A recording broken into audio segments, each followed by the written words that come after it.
Welcome, Hubert. Nice to have you on the show. Good morning, Tell me Bernie. about the Starwood Capital investment. That's very interesting because I know it's a separate entity. I know it's a, it's an investment. It's a capital firm. But the name, it tells me that they really see some potential in what you're doing that perhaps isn't within, the sister companies or the namesake sister companies' hotel portfolio. Interesting.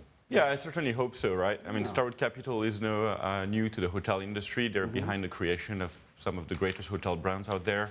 Starwood Hotels and Resorts, obviously, and more recently, some other brands such as The One and Baccarat. So it's a great new partnership that we have with Starwood Capital to fuel our growth. We're in full expansion mode. We currently have 8 hotels in operation, including 4 hotels in airports and 4 hotels in cities, and they're spread across basically the world from Singapore to San Francisco. We have another 9 hotels opening up over the next 18 months, which is basically expanding our portfolio by over 100%. And when you go through this kind of growth, it's important to have solid partners with not only the capital sources, but also the expertise in our industry to help us grow to the next level of development for our company. Right. I actually, I don't normally do this, but I did this in preparation for your arrival today. I actually tried to check in online into the Singapore, into the new Singapore hotel, and I chose the most base accommodation, which is the Queen suite. No view, nothing in particular except the facility itself.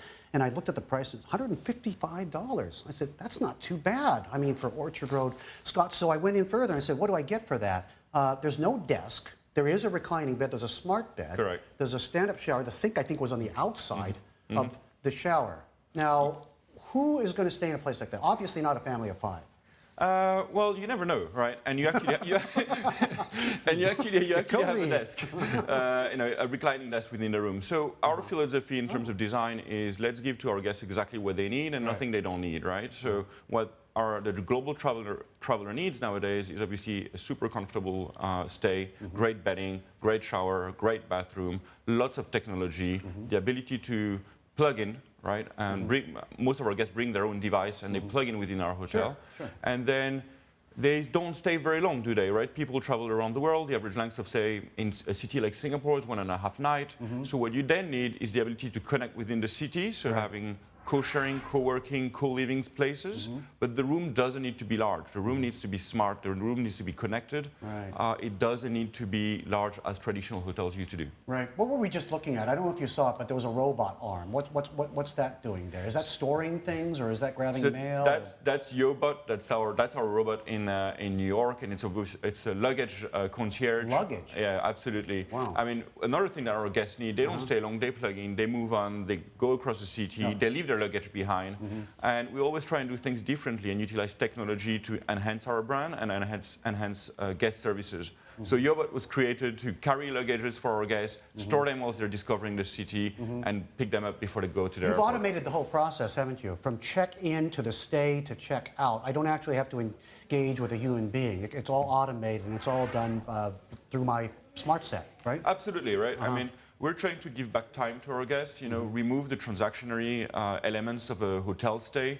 It's not very exciting to have to queue to check into a hotel. So we've implemented technologies usually found within airlines, kiosk, airline, online check-in, and it does make the stay much more efficient. It gives you back time to do what you really want to do. Right. That brings down your labor cost, which is, aside from the fixed assets, going to be the second highest cost in a hotel. Labor costs can be staggering in a hotel, from housekeeping to front desk to concierge to transport and everything like that, right? What do you do? Can you staff it with like 25% of a full-service hotel or less?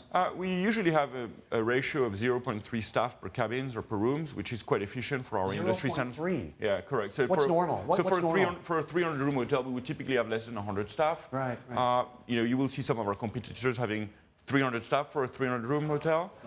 So it's a matter of being more efficient, but also creating more interesting job opportunities within our company.